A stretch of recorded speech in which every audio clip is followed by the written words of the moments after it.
విష్ణువు మోహిని అవతారం ఎందుకు ధరించాడో తెలుసా? ఒకప్పుడు దేవతలు మరియు దానవులు పరస్పరం యుద్ధం చేయడం వల్ల దేవతలు శక్తిని కోల్పోయారు. అప్పుడు దేవతాధిపతి ఇంద్రుడు మరియు ఇతర దేవతలు విష్ణుమూర్తి వద్దకు వెళ్ళి సహాయం కోరారు. విష్ణుమూర్తి వారిని అమృతం పొందడానికి సముద్రాన్ని మందించమని, అందులో నుండి అమృతం వస్తుందని చెప్పారు. ఈ ప్రక్రియలో దేవతలు మరియు దానవులు కలిసి సముద్రాన్ని మందించేందుకు సిద్ధమయ్యారు.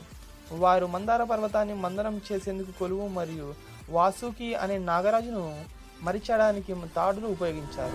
వాసుకిని చుట్టూ ఒకవైపు దేవతలు మరియు మరోవైపు దానవులు పర్వతాన్ని గట్టిగా పట్టుకొని మందించడం ప్రారంభించారు. సముద్ర మదనంలో ఎన్నో అమూల్యమైన వస్తువులు వెలువడ్డాయి. కల్పవృక్షం, కామధేనువు, లక్ష్మీదేవి, చంద్రమ, పారిజాతం వంటి వింతలు వెలిశాయి. చివరికి ధన్వంతరి అనే వైద్యదేవుడు అమృత కలశంతో బయలుదేరాడు. అమృతాన్ని పొందగానే దానవులు దాన్ని కబళించడానికి ప్రయత్నించారు. విష్ణుమూర్తి మోహిని అవతారాన్ని ధరించి సుందరంగా మారి